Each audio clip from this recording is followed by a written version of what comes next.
Livro de Romanos, no capítulo 12, vai ser a base da nossa mensagem, e nós estamos nesse mês falando sobre seguir os passos de Jesus, e hoje em especial é a promessa do Espírito Santo que o Senhor Jesus disse que nos daria, que Ele viria, e de fato veio.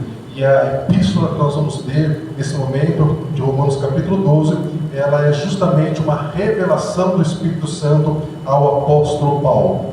Romanos capítulo 12, a partir do versículo 1, está escrito o seguinte: rogo-vos pela compaixão de Deus, que apresenteis os vossos corpos em sacrifício vivo, santo e agradável a Deus, que é o vosso culto racional. Eu vou ler os outros versículos, mas eu vou fazer uma pausa aqui para você entender melhor numa leitura mais facilidade. Por isso que é bom, meu irmão, minha irmã, que você tenha mais de uma versão da Bíblia, para que você tenha uma versão tradicional, mas tenha uma versão também com uma linguagem mais simples, para que facilite o seu entendimento. Então, esse mesmo versículo, na versão transformadora, diz o seguinte: portanto, irmãos, suplico-lhes que entreguem seu corpo a Deus por causa de tudo o que Ele fez por vocês, que seja um sacrifício vivo e santo, do tipo que Deus considera agradável. Esta é a verdadeira forma de adorá-lo. Lembra-se que Jesus disse, né? Virão dias em que as pessoas não adorarão em espírito e em verdade. Então, tudo aquilo que nós fazemos para o Senhor não é apenas com a nossa boca, mas com o nosso corpo, né? Prosseguindo com a leitura, versículo 2: não imitem o comportamento e os costumes deste mundo, mas deixem que Deus os transforme por meio de uma mudança em seu modo de pensar. Nós vamos falar muito disso daqui a pouco, mas permita que Deus transforme você por meio de uma mudança em seu modo de pensar, a fim de que você experimente qual é a boa, a agradável e a perfeita vontade de Deus para você. Com base na graça que recebi do Senhor, dou a cada um de vocês a seguinte advertência: não se considerem melhores do que realmente são. Antes, sejam honestos em sua autoavaliação, medindo-se de acordo com a fé que Deus nos deu. Versículo 4: da mesma forma que o nosso corpo tem vários membros e cada membro uma função específica, assim também é com o corpo de Cristo. Somos membros diferentes do mesmo corpo e todos nós pertencemos a esse corpo. Versículo 6: Deus, em sua graça, nos concedeu diferentes dons. Portanto, se você tiver a capacidade de profetizar, faça-o de acordo com a proporção da fé que recebeu. Se você tiver o dom de servir, olha que dom importante, a gente não dá muita atenção, né? E é basicamente aquele que mais nos abençoa aqui na congregação, que é o dom de servir. Se você tiver o dom de servir, sirva com dedicação. Se o seu dom for o de mestre, ensine bem. Se o seu dom consistir em encorajar as pessoas, encoraje-as. Se o seu dom for de contribuir, dê com generosidade. Se o seu dom for de exercer liderança, lidere de forma responsável. E se o seu dom for de demonstrar misericórdia, pratique-o com alegria. Amem as pessoas sem fingimento. Odeiem tudo aquilo que é mal. Apeguem-se firmemente ao que é bom. Amem-se com amor fraternal e tenham prazer em honrar uns aos outros. Glória a Deus, aleluia, meu irmão. Pode sentar-se, meus irmãos, que palavra profunda. Tudo aquilo que eu li, nós poderíamos talvez gastar um mês para falar sobre isso. Mas nós estamos num momento muito especial do ano, que é o encerramento do ano, que é o final do ano. E a Bíblia declara em Eclesiastes 3 que existe um tempo para todas as coisas. E nós precisamos, no final deste ano, olhar para nós, olhar para a nossa família e fazer a seguinte pergunta: o que é que neste ano realmente deu certo na minha vida? O que é que nesse ano realmente deu certo para a minha família? Que funcionou? Quem trabalha, né? O que é que no meu trabalho esse ano funcionou? O que é que nesse ano não funcionou? E nós temos uma tendência a olhar tão somente para aquilo que não funcionou, para aquilo que a gente não conquistou, para aquilo que não deu certo. Eu não sei você, eu no começo desse ano tinha feito um propósito de perder uns quilos. Não cumpri a meta e ainda ganhei outros. Ficou mais difícil para o próximo ano, mas Deus vai ter misericórdia. Mas sabe, meus irmãos, a vida não é feita apenas de acertos, não é feita apenas de vitórias. E Deus, Ele tem esse cuidado de nos ensinar, dia após dia, que nós temos uma nova chance e mais uma outra chance, porque a misericórdia do Senhor se renovam a cada manhã sobre as nossas vidas. Mas a Bíblia diz: conhecereis a verdade, e a verdade libertará você. Nós usamos esse versículo tão somente no que diz respeito à experiência espiritual, para ter um novo nascimento, conhecer ao Senhor, entregar a vida ao Senhor Jesus. Mas esse versículo, essa revelação, não se limita apenas a isso, se limita, aliás, não se limita não somente a tudo isso, mas ela amplia para todas as áreas. Então, vamos ser práticos. Vamos imaginar que esse ano algumas coisas que você queria não deram certo, que você não conquistou. E aí não deu certo e não conquistou. Por quê? Por exemplo, uma pessoa que queria ter passado no vestibular não passou.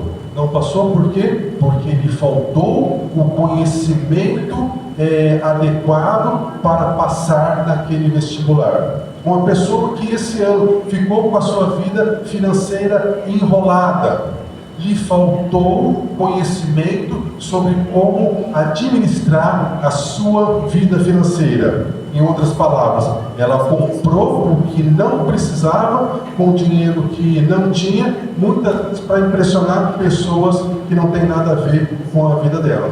Falta de conhecimento. Então, meus irmãos, nós precisamos olhar para a nossa vida, fazer uma avaliação e pensar: por que as coisas não deram certo na minha vida? Por que não deu certo no meu relacionamento conjugal? O que não deu certo esse ano com os meus filhos? Por que a gente teve tanta briga, tanta intriga, tanta discussão? Porque faltou conhecimento sobre conduzir as diversas situações que aconteceram. E então nós precisamos recorrer para a palavra de Deus, para que Ele nos dê mais condições de enxergar aquilo que a gente poderia ter feito e ampliar os nossos dons, os nossos talentos, para que a gente possa fazer isso. Eu me lembro de um amigo que ele estava muito chateado porque ele queria uma promoção na empresa dele.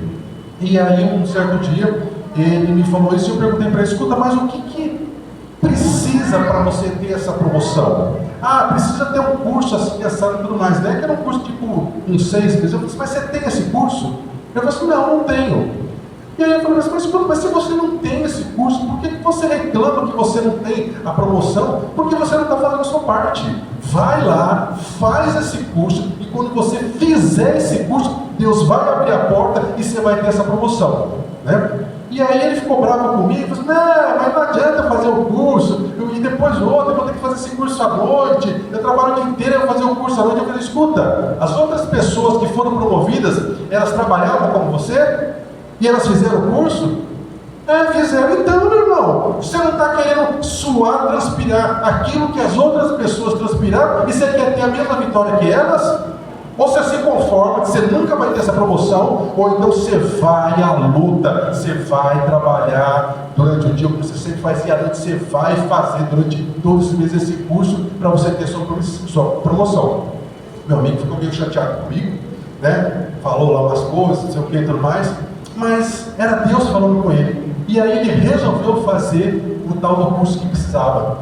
E aí o que acontece? Logo depois que ele fez o curso, ele chegou lá, ô Jefferson, eu preciso te contar uma coisa, porque você tem uma promoção. E você é mesmo abençoado. Como Deus é bom, né? A gente faz a parte da gente e Deus faz a parte dele. O problema é que a gente não faz a parte da gente e a gente quer que Deus faça não só o impossível, como o possível. E a gente tem que lembrar que naquele episódio de que o Lázaro estava lá mortinho da silva, como diz o povo, Jesus tinha todo o poder de mover aquela pedra do túmulo, e ele falou assim, vou dar aqui a minha interpretação, a pedra do túmulo eu não tiro, eu faço milagre, mas tirar a pedra do túmulo vocês podem fazer? Não, que é o milagre, faz a parte de vocês. O povo foi lá, suou, fez força, tirou a pedra, disse, agora sim, Lázaro, vem Lázaro, e o milagre aconteceu.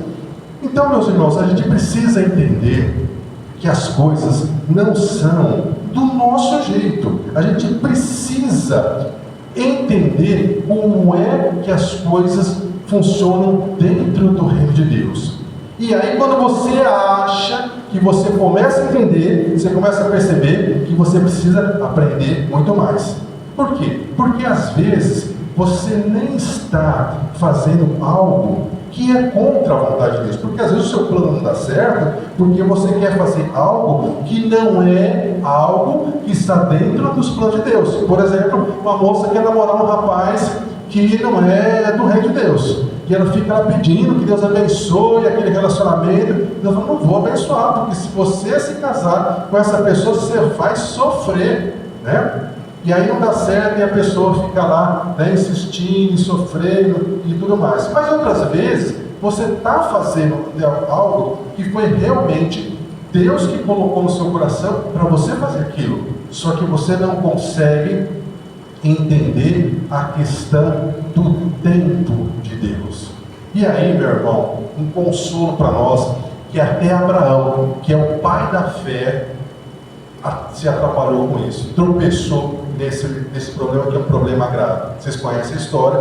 Deus prometeu que daria um filho para ele, um filho da promessa, e ele achou que Deus estava demorando, foi lá, teve lá um outro filho com Agar, nasceu Ismael, e do Ismael não só nasceu uma criança, como nasceu uma nação, como nasceu uma intriga de família, a ponto de Abraão precisar mandar Ismael embora, e você conhece a história. Então, muitas das vezes, com a nossa vida acontece da mesma forma. Deus nos dá uma promessa, Deus nos dá uma palavra, Deus nos dá uma direção, mas a gente se atrapalha com o tempo. E quando a gente se atrapalha com o tempo, a gente vai ter problema. Então a gente precisa aprender a administrar o nosso tempo. E talvez, meu irmão e minha irmã, um grande exemplo sobre como aprender a suportar o tempo e ter o discernimento de que você não está sem deixar de fazer a sua parte, porque também não adianta falar assim, eu estou esperando em Deus, eu não estou fazendo a minha parte. Veja que precisa de um equilíbrio, você precisa de um discernimento para entender a vontade de Deus. E um grande exemplo de discernimento, de entendimento, de não desistir da promessa de Deus, é o exemplo de José no Egito. Você conhece a história. ele, né, tem vários irmãos, ele tem 17 anos, é um menino bonito, muito inteligente, é o filho predileto do pai, mas é um pouco orgulhoso, não tem muita experiência, e ele sabe que os irmãos não gostam dele, ele sabe que os irmãos têm ciúmes dele, em vez dele, né, ficar colocando lá água na fogueira, ele acaba colocando mais lenha na fogueira, quando ele começa a contar que Deus deu um sonho para ele. E no sonho, ele era exaltado, os irmãos eram rebaixados, eram humilhados. Como se não bastasse o primeiro sonho, ele tem um segundo sonho. E de novo, a mesma coisa. E aí então, aquilo que parecia um futuro promissor, porque veja, ele é filho de Jacó, ele tem uma promessa, Deus falou com ele, de repente a vida dele começa a ir de mal a pior, de mal a pior. Os irmãos vendem ele se torna escravo, ele vai para a casa de Potifar, na casa do Potifar ele é acusado de querer abusar da mulher, ele é então enviado para a cadeia, vira presidiário, e lá ele fica anos e anos e anos. Aí tem a história do copeiro, tem a história do outro funcionário do rei, que vão para lá, ele dá a interpretação do sonho, eles esquecem dele, e ele continua lá.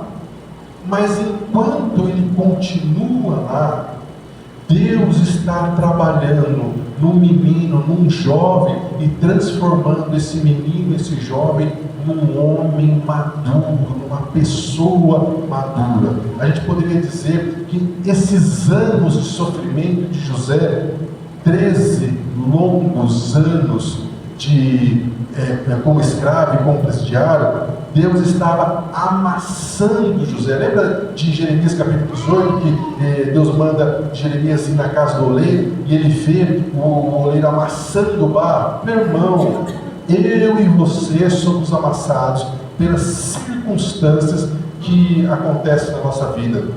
Sabe aquela injustiça?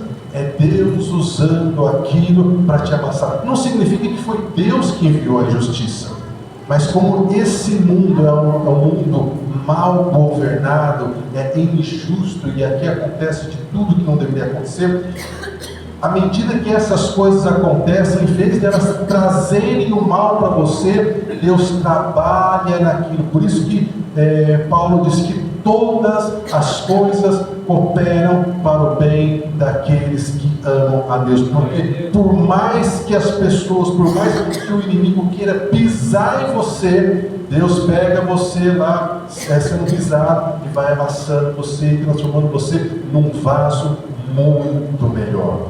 E isso que aconteceu com José. Então, quando ele estava pronto, quando ele tinha sido amassado ao extremo, Deus transforma ele num vaso, e aí ele se transforma em governador. E aí então ele tem condições de receber os irmãos e perdoar os irmãos. Você perdoaria os irmãos de José? Eu não sei se eu perdoaria não. Eu, sinceramente, na carne, não perdoaria de jeito nenhum. Mas a gente é servo do Senhor. Então, quando o Espírito Santo fala, a gente obedece, né? Então, meus irmãos, a gente tem esse exemplo, mas não para no exemplo de José. Eu quero trazer para você que talvez faça uma reflexão do porquê que esse ano a sua família não está encerrando esse ano tão unida, tão amada, tão do jeito que você gostaria, e talvez você esteja se perguntando por que Deus não está agindo na sua vida.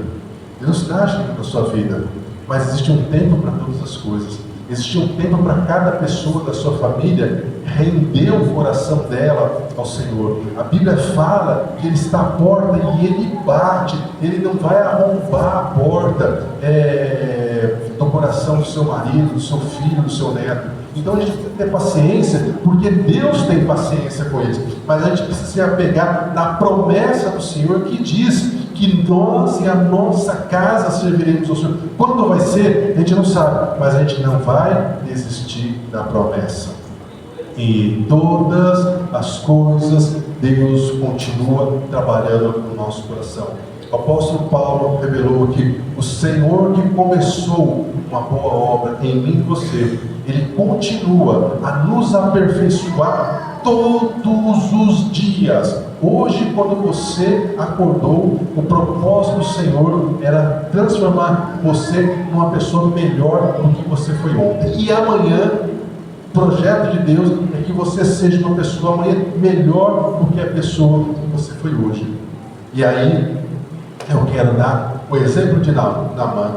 Naamã, a Bíblia descreve que era um grande comandante, um grande general, provavelmente, e ele era muito respeitado e honrado pelo rei da Síria. Ele nem fazia parte do povo de Deus, mas a Bíblia diz que Deus abençoava o Naamã nas batalhas dele, e por isso ele saía vitorioso.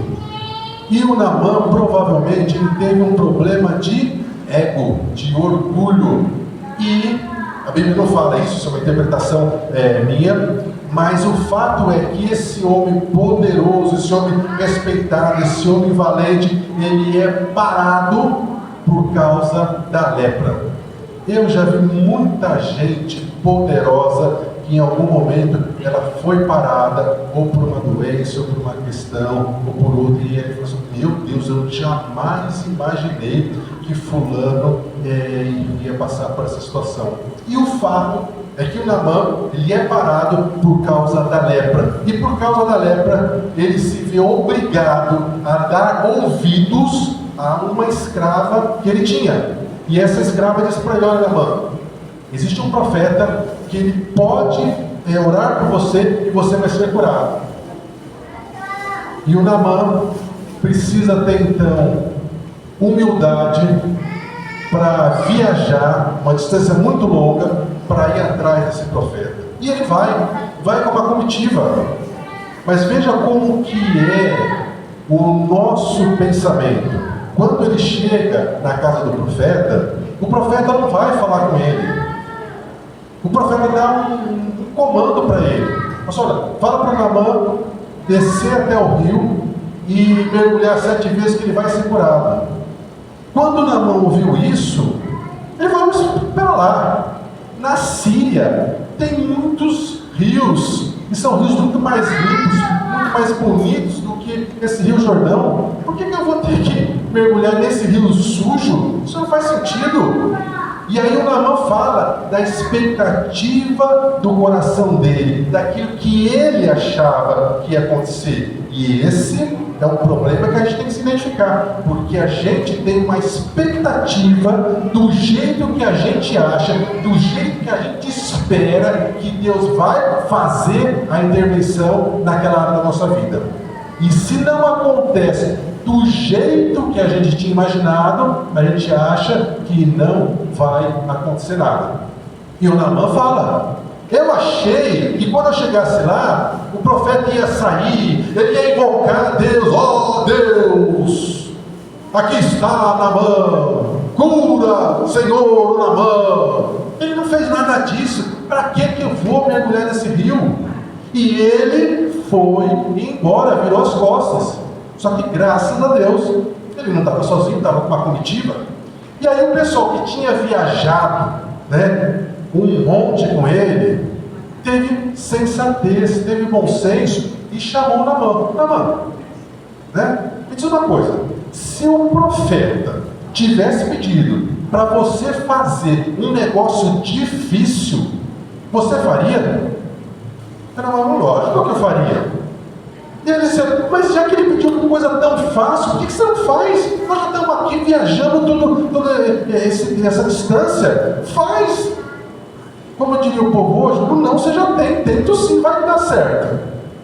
E o Naamã tem um momento de sensatez, e talvez ele tenha caído em si e pensado: de fato, talvez não vai ser do meu jeito que Deus vai agir, mas vai ser do jeito dele. E a Bíblia fala que Naamã desce até o rio. E esse descer de Naamã até o rio, a preocupação não é só por causa da inclinação do terreno, mas é descer do nosso pedestal. Naamã precisava descer daquele orgulho. E o que é curioso, imagine a cena comigo.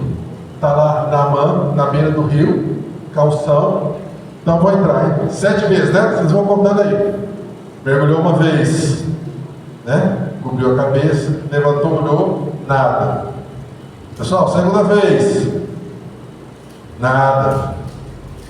Terceira vez, nada. Quarta vez, nada. Bom, vamos acabar logo com isso. Vamos dar esses mergulhos logo, esses 7 mergulhos para a gente ir embora, né? Tá. Quinta vez, nada. Sexta vez, nada. Sétima vez.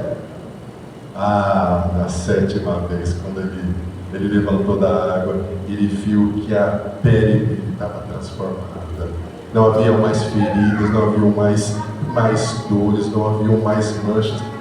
O milagre tinha acontecido na obediência. E é isso que eu e você precisamos entender. Qual é o plano que Deus tem para você? Qual é o plano que Deus tem para mim? Meu irmão, Deus nunca vai revelar os planos que Ele tem para você e para sua família de uma única vez, porque nós não seríamos capazes de aguentar. Jesus, capítulo 16 de João, ele disse: eu ainda tenho muita coisa para dizer para vocês, mas vocês não têm condições de suportar. Se Deus falasse com antecedência tudo aquilo que seria enfrentar de problema há 5 anos atrás, talvez você tivesse morto por causa da ansiedade, nem por causa dos problemas. Eu vou passar por todos os problemas, minha família vai passar por isso, meus filhos vão passar por aquilo. Não ia aguentar. Então Deus vai revelando aos poucos, e glória a Deus por isso. Agora, para que a gente entenda os planos de Deus, a gente precisa ter intimidade com Deus. E por isso que a Bíblia fala que a gente tem que se aproximar do Senhor. E a gente, por vezes, a gente acaba fazendo só aquela oração, né? Senhor, abençoa isso, abençoa aquilo, quase não lê a Bíblia, né? E a gente quer porque quer que Deus fale conosco. Então é só a gente inverter, né? Imagina o seu filho que chega para você só para pedir as coisas, só para pedir as coisas, só para pedir as coisas. Mãe, eu estou com vontade de comer macarrão, mãe, eu estou com vontade de comer carne moída, mãe, eu estou com vontade de comer pão, mãe, eu estou com vontade de comer bolo, mãe, eu estou com vontade de isso aqui. Aí você vira, escuta, menino, que negócio é esse? Está achando que eu sou empregada? Não é assim que aqui as coisas funcionam aqui em casa, não, né? Pelo menos em casa, né? É desse jeito. Eu imagino que na sua também. Agora a gente faz isso com Deus. Senhor, abençoa isso, abençoa aquilo, abençoa isso aqui, abençoa. Uma lista? Não, meus irmãos. Deus é Pai.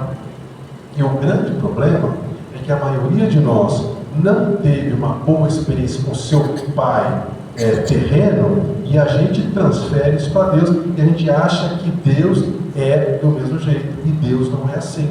E a gente não consegue nem sentir o amor de Deus.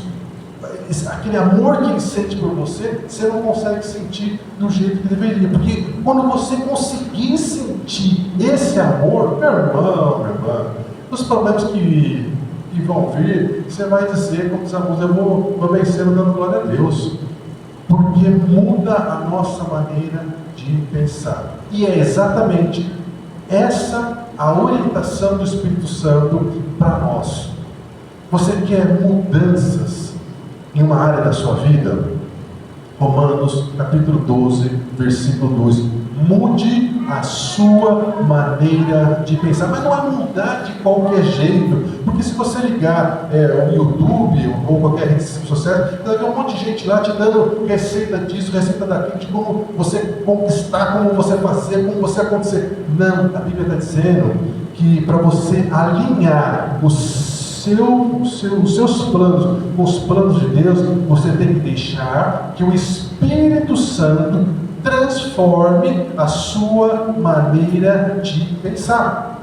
E quando Deus muda a sua maneira de pensar, a próxima coisa que vai acontecer é vai transformar a sua maneira de sentir as coisas.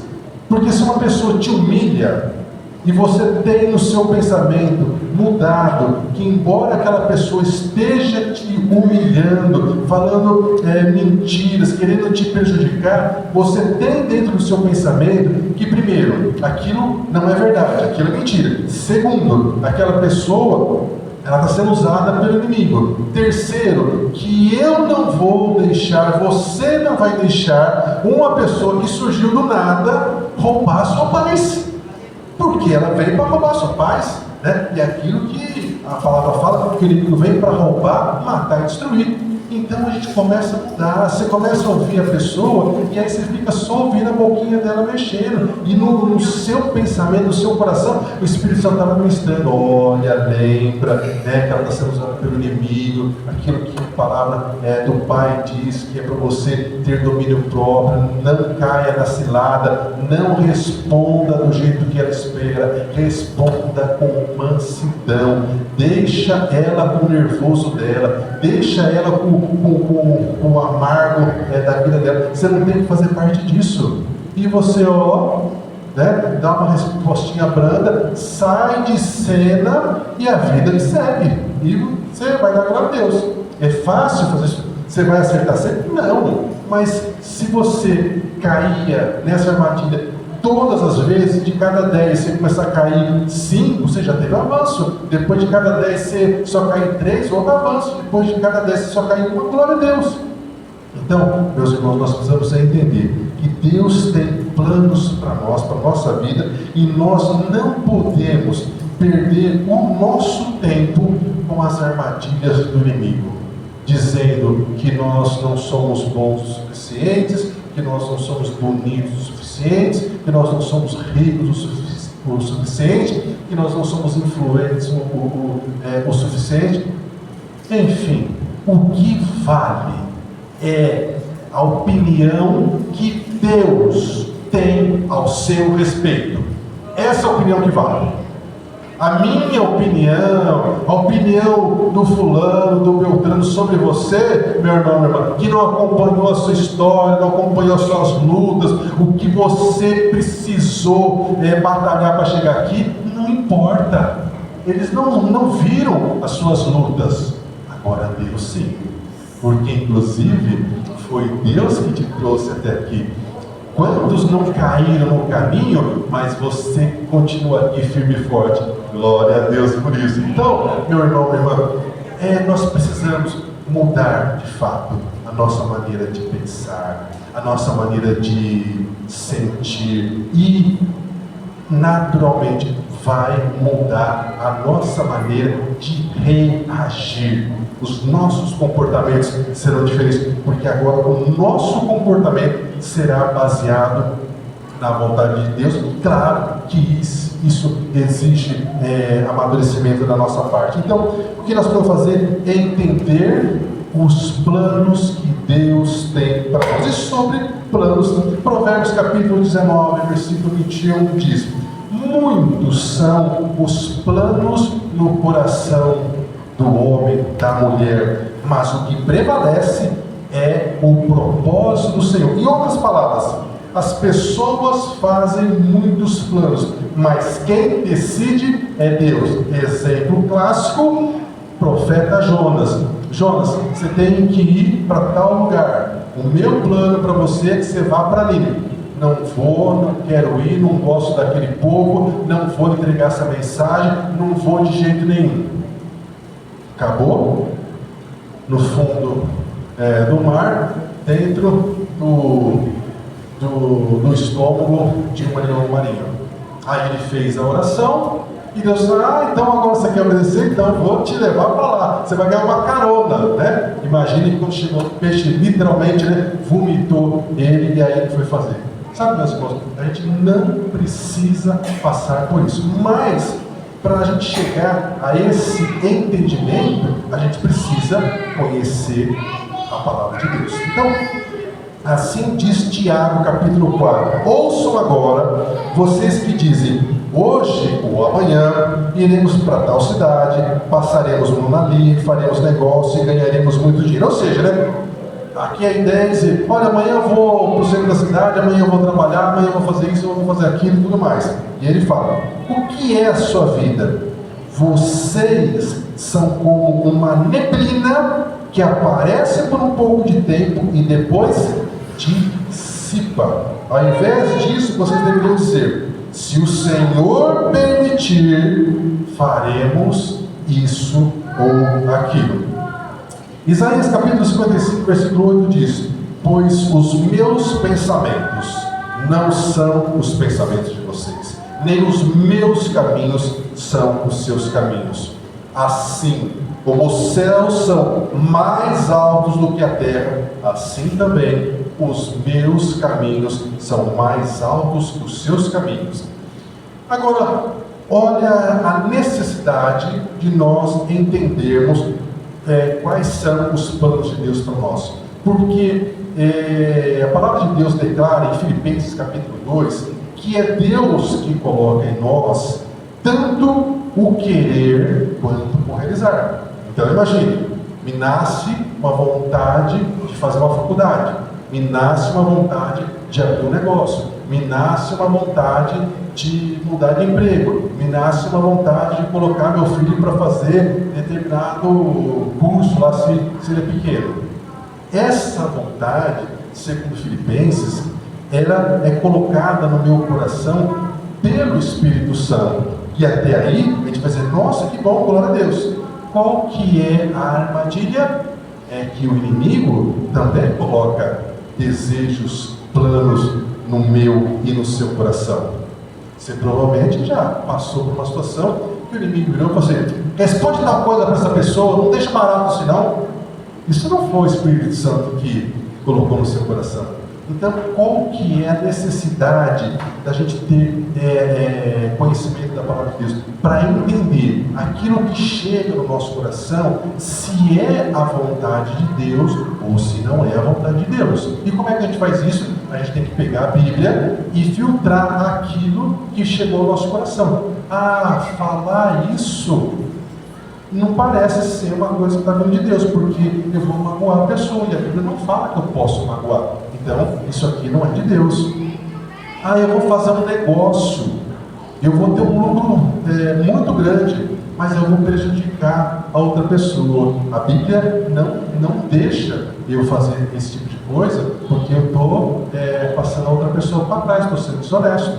Então, eu não posso fazer. Então, mesmo, a gente precisa desse conhecimento da Bíblia para a gente poder entender dos planos que chegam ao nosso coração, aqueles que vêm de fato de Deus e aqueles que não vêm. E aí começa a ficar fácil, porque a gente vai sempre usar a Bíblia como filtro para saber se aquilo vem da parte do Senhor ou não. Então, meu irmão e minha irmã, Provérbios capítulo 16, versículo 3 diz o seguinte: consagre ao Senhor tudo o que você faz, e os seus planos serão bem-sucedidos.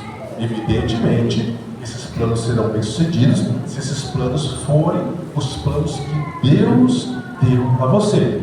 Tem um memezinho nas redes sociais que é muito interessante. Tem uma pessoa que está diante daquele ator que faz o filme de Jesus, e a pessoa começa a mostrar os planos que ela fez para ela mesma, para Jesus. E Jesus só fica fazendo assim, ó. E eu imagino que conosco aconteça muito disso, né? A gente vai lá em oração, Senhor, o que o Senhor acha de eu mudar de cidade? O que o Senhor acha de eu mudar de emprego? O que o Senhor acha de eu mudar de igreja? O que o Senhor acha de eu mudar disso, daqui? E Deus só dizendo, não, isso não vai dar certo, não é isso que eu tenho para você.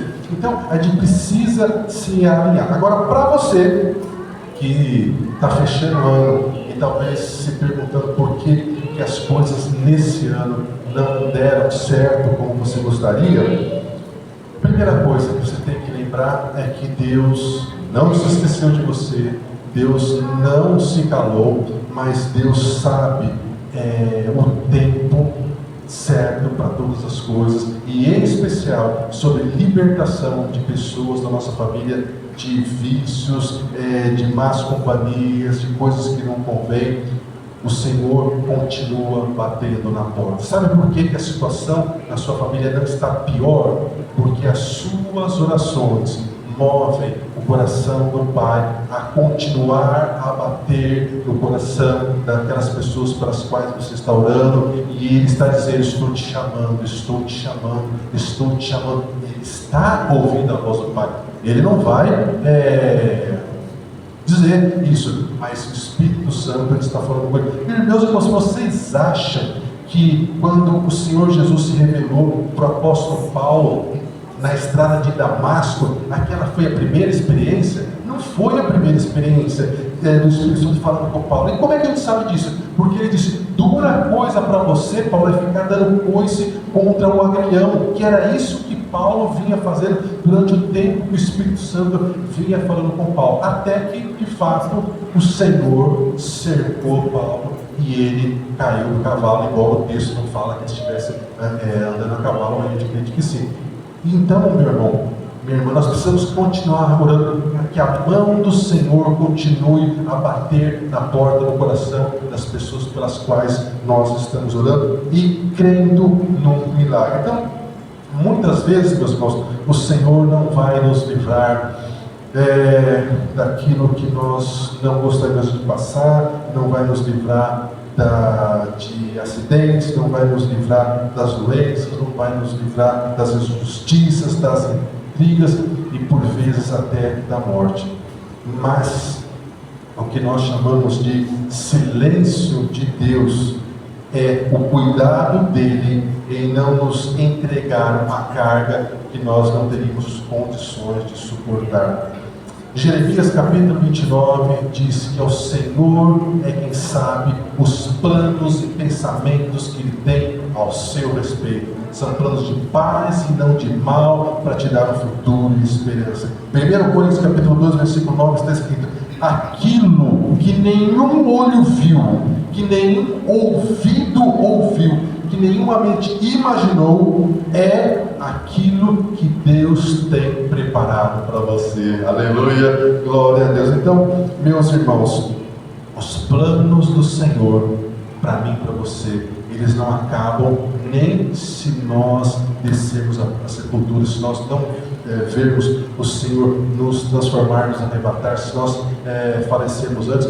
Mesmo na sepultura, os nossos planos estarão lá aguardando o retorno do Senhor Jesus para que ele se realize. Então, meu irmão e minha irmã, os planos de Deus para mim e para você, para a nossa família, não é como uma estrada reta, que a gente vai sair da onde está e vai chegar aonde Deus vai levar. Não, infelizmente não. É um caminho que muitas vezes passa por vales, passa por armadilhas, enfrenta perigos, tem os problemas dos animais ferozes. A nossa própria mente, por vezes, começa a trabalhar contra a gente, dizendo que aquilo não vale a pena, que a gente está perdendo o nosso tempo. A própria Bíblia diz que o caminho da salvação é estreito. Isso significa que não é um caminho fácil, que é desafiador, que exige a transformação da sua maneira de pensar, da sua maneira de sentir, de se comportar. Exige confiança em Deus e acreditar que Ele está preparando a cada dia o melhor para mim e para você. Então, baseado nisso, eu quero convidar Melquisedeque, nome de sacerdote, para já voltar para fazer o louvor para nós e dar um último exemplo para você, que foi aquele cego de nascença.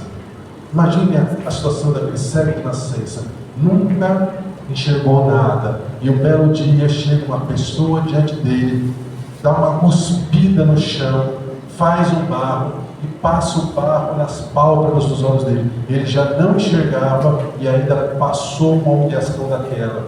E aí Jesus disse para ele: vá se lavar no tanque de Siloé. Ele foi para o tanque enxergando? Não, ele foi tateando, sem saber para onde estava indo, com barro na pálpebra dos olhos, talvez se sentindo humilhado. Mas eu pergunto para você, na obediência dele de ir se lavar, à medida que ele estava jogando água no rosto, ele voltou a enxergar?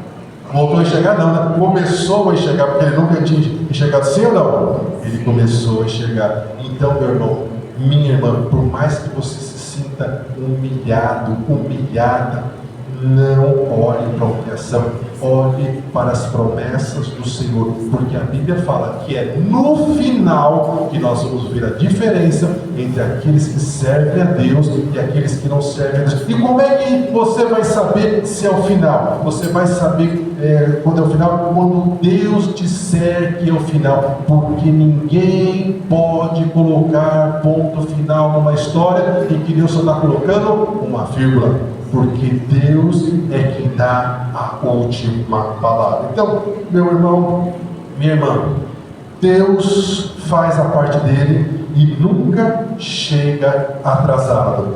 Nós somos como o barro nas mãos do oleiro. Apesar de todas as injustiças, todas as circunstâncias contrárias, ainda assim Deus está nos amassando e aproveitando essa situação ruim que fizeram com você, que, repito, não foi Deus que mandou essa situação ruim contra você, mas Ele está usando, já que fizeram essa coisa ruim com você, Ele está te amassando para te deixar ainda melhor. Então, por isso que a Bíblia fala, ainda que o justo caia 7 vezes, Deus continuará a levantar, e é isso que o Senhor tem feito com você.